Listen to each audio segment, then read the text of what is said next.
हरे कृष्ण सर्वांना. आज मी इथं शिरा बनवते आहे. तर काय झालं, आमच्या शेजारची जी माझी मैत्रीण आहे तिच्या घरी अचानक कोणीतरी पाहुणे येणार आहेत म्हणून फोन केला.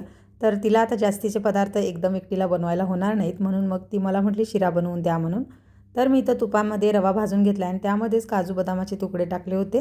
परत आता पाणी गरम करायला ठेवले, त्यामध्ये मनुके टाकले, त्यानंतर केसरी रंग घातला, पाण्याला उकळी आल्यावर रवा टाकला, मिक्स करून घेतला आणि झाकण लावून रवा शिजवून घेतला. या पद्धतीने केला की शिरा खूप छान होतो. परत आता यामध्ये रवा शिजल्यावर साखर घातली. त्यानंतर आता नेमकी वेलची संपलेली आहे, त्यामुळे मी यामध्ये पायनॅपल इसेन्स घालणार आहे. आणि बघा, गावाकडे कार्यक्रमामध्ये जो शिरा बनवला जातो त्यामध्ये आचार्य लोक हा इसेन्स वापरतात. नंतर 1 चमचाभर तूप घातलं मी आणि गॅस बंद करून झाकण लावून कढई तशीच 5 मिनिटे ठेवून दिली. मुलांना थोडा इथं शिरा काढून घेतला आणि बाकीचा त्यांना दिला.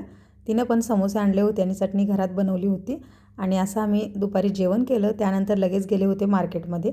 तर होळीची सगळी खरेदी केली. श्री एकदम खुश झाला आणि एका बड्डेला जायचं होतं आम्हाला संध्याकाळी, त्यामुळे एक बड्डेचं गिफ्ट घेतलं. त्यानंतर चप्पलच्या दुकानामध्ये श्री आणि माझ्यासाठी खरेदी केली.